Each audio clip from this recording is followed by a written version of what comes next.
What's going on, everybody? Welcome to another episode of Yammy Noob. I am your host, Whitney. You can find me on Instagram at WhitneyDoes, and today I'm here to talk about the psychology of squids. And before you get all offended that a lady's coming into a man's space and knocking you off your dude chair and kicking you right where it hurts, I don't know. Chill, snowflake, chill. We're just here having fun. I'm not judging anybody.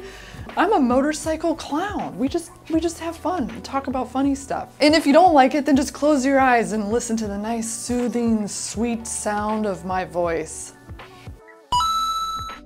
So there is a plethora of Yammy Noob videos talking about the different kinds of squids. I'm not here to talk about that.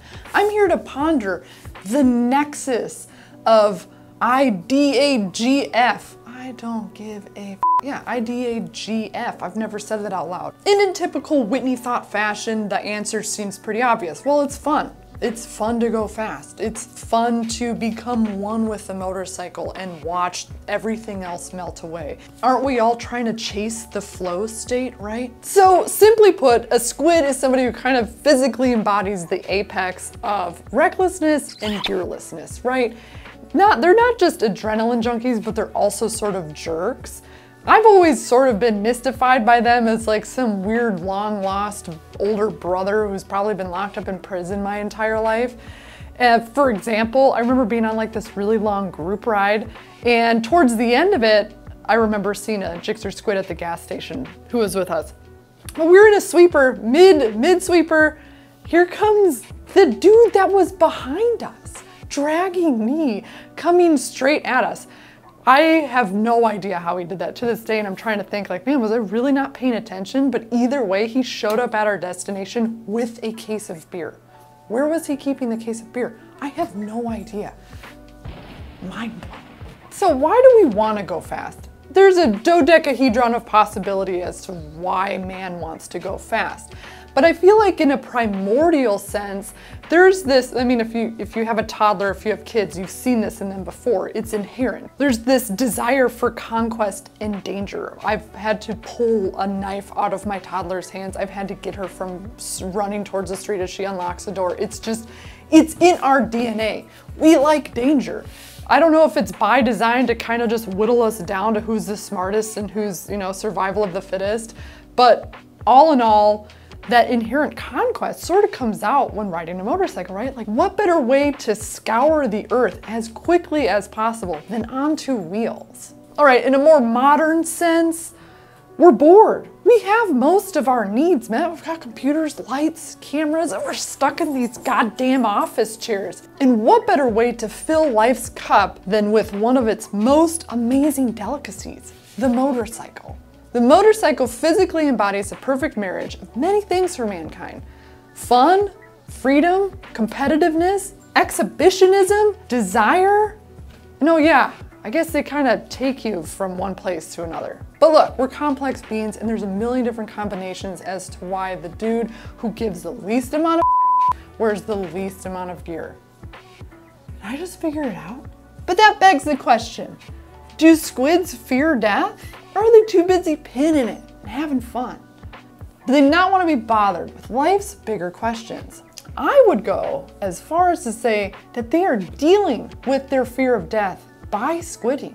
Because what better way to deal with death than to dance with it on the concrete, than to face the end, the mortality of mankind, than taking hairpin turns and wearing flip-flops.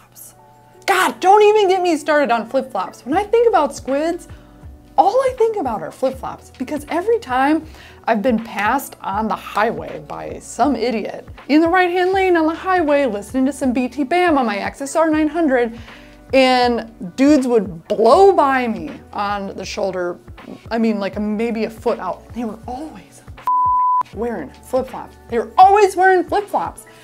And I get stuck on that. I'm like, nothing is gonna turn your foot into spaghetti quicker than a flip-flop. I'm married to an ER nurse. We've seen a lot of spaghetti feet. Wear your goddamn boots. Wear your boots! Anyways, the flip-flop and a motorcycle, to me, two very different realms. The flip-flop, I don't know the origin of a flip-flop, but I'm gonna guess. Flip-flops, meant to be around water, the boat, the beach, get your feet wet. Arguably around things that aren't very dangerous at all. On a motorcycle, you're essentially riding on a belt sander. And the first thing to go would be your feet, the things you walk on. So what's going on here? Does a squid think that its fight with the fear of death is a beach? Is it relaxing to them? Is this how they get their beach rocks off? What does that even mean? I have no idea what that means. I'm getting lost in the sauce. Oh, hey, didn't see you there. You know what, while we're on the topic of vulnerability, have you guys ever found yourself arriving home in your garage and you go to check your back pocket and your phone isn't there anymore? And maybe you were kind of being naughty on a straightaway by your house on a Ducati Scrambler? Yeah, sorry, that was me once. I actually had to turn on Find My iPhone and I found it in the middle of the road, completely smashed to bits. Had I had a rock form case on there, that wouldn't have happened. Not only is it magnetic, but they also make all sorts of handlebar mounts for your motorcycle. They also make bicycle ones too. Rockform also makes a really awesome, super protective, high quality wallet for all your little money giblets. So in case, you know, you got money giblets, money giblets. So no more letting money giblets fly out of your pocket down I-95. Get yourself a Rockform wallet, all right? So click that link down below and no more excuses, no more smashed phone bits from you being naughty, and no more money giblets flying all over the highway. Psychically, what people get at the beach, are squids getting that on the motorcycle? Or is it giving a middle finger to any motorcyclist wearing a protective boot? Listen, I could not let Whitney jump in and pontificate on the theoreticals of being a squid without actually having some honest-to-God, real-world squid knowledge. Guys, I lived the squid life for many, many years. As you guys may have known, if you're longtime fans of the channel, I used to do some buffoonery on a Daytona 675R out on the filthy streets of Texas. But I am no longer that person. I am a reformed squid, so I can talk about what it was like being a squid, but also how you live with the squid demon that lives on your shoulder. As a guy who owns a Turbo Hayabusa, they do tend to come out. There's something that happens when you're a squid. It's a nexus of being reckless and just being too young and stupid to not really understand the consequences of what you're doing. Ultimately, that's how I felt. I would do really dumb stuff and get away with it, but then I was never really consider how bad it could have been until I had some really nasty accidents on the street. That's when it kind of came to the fold of me of like, oh, this is very serious and you can get very seriously hurt and you can have life-altering injuries and even not have your life at all, right? And I think when you're 18, 19, 20-year-old, and let's be honest, a guy, because we have the horrible disease of testosterone coursing through our brains all the time, it just impacts you in this way. And you know, as Whitney mentioned, we just have this tendency for danger, especially as men. I think that's why early on in our hunter-gatherer days, we'd go out and be like, let's go try to kill that elephant because that would be pretty cool to get all that meat, you know?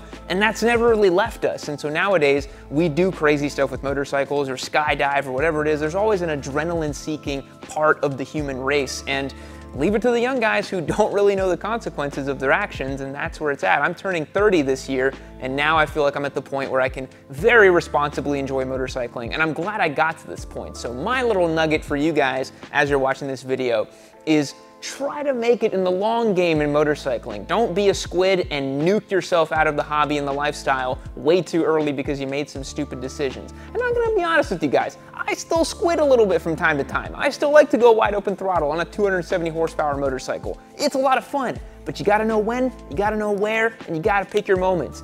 Being a squid is all about trying to find the right time to do it. I'm not condoning it, don't get it twisted, but if you're gonna do some dumb stuff, try to control as many variables as possible. It's not gonna be fun if you're going out there on a super crowded highway with flip-flops, no helmet, and going wide open throttle on your Gixxer 600. That is a recipe for disaster. But if you go out late at night, you know your highway, you know your spot, you do your business, you get out, get in, have a nice time, no problem. I also exercise a lot of my squid demons out in controlled environments, on the track, off-road, at motocross. You try to go to somewhere where you can actually go and do that thing and get rid of the madness that's inside of you. But with all that being said, I'm gonna hand it back over to Whitney.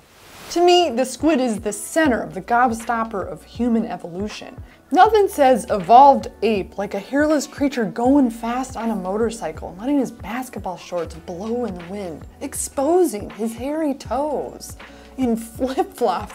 Goddamn flip-flops! Ah! For the love of God, don't wear flip-flops on a motorcycle. Don't. Otherwise, I'm gonna send you all the photos of spaghetti feet that I have. It's awful. Please, for the love of God. So to wrap things up, a motorcycle is a tool that helps us deal with many things. And perhaps there are some squids who deal with the righteous fear of mortality by waving their own vulnerability in its face. But one last reminder, wear boots, don't get spaghetti feet.